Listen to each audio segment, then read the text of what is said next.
Once you've got the hang of basic formulas in Excel, it can be easy to just go with the flow, but there's a couple of extra things you need to know in order to make creating basic formulas quite easy.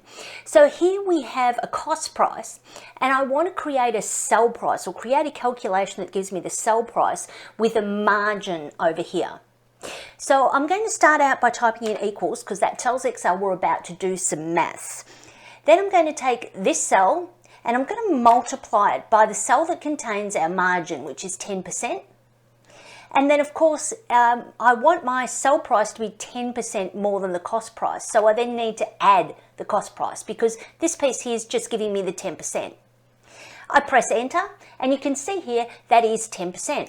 Now watch what happens when I fill this formula down, because in Excel we really only want to do things once and then have Excel do the heavy lifting. You can see here what it's doing is it's duplicating, so that's not quite right. That's because when we copy this formula down to the next row, Excel goes, okay, so you want to take B4 and you want to multiply it by H3. So it's come down to here to reference H3, which actually has no data in it. And then it's added on the B4, which is correct. So everything's correct in the formula except for this H3.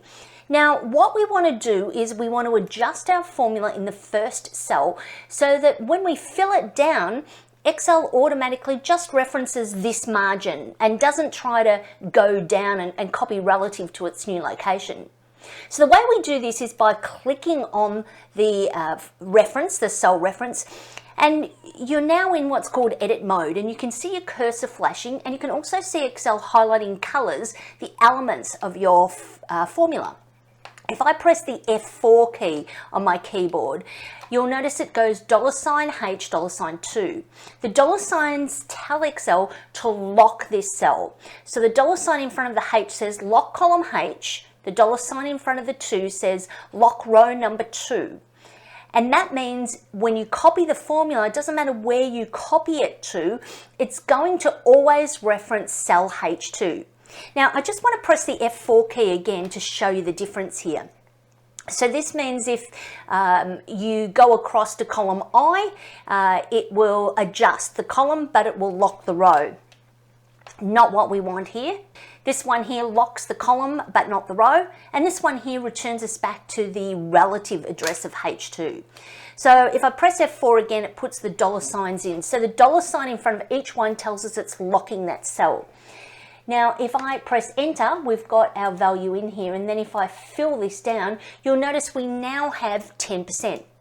Now, the beauty of this is that at a later stage, if we want to change the margin, we only have to come to one location. So from here, let's say I want to make the margin 15%. I'm going to type in 0.15, which is 15% as a decimal. And you can see it automatically updates everything. So this is what we call absolute cell addressing. It means it locks a cell so that wherever you copy the formula to, it's just referring to this one cell. Really handy for things like margins or hourly rates for a particular staff member, or currency conversions. So that's relative versus absolute cell addressing in Excel.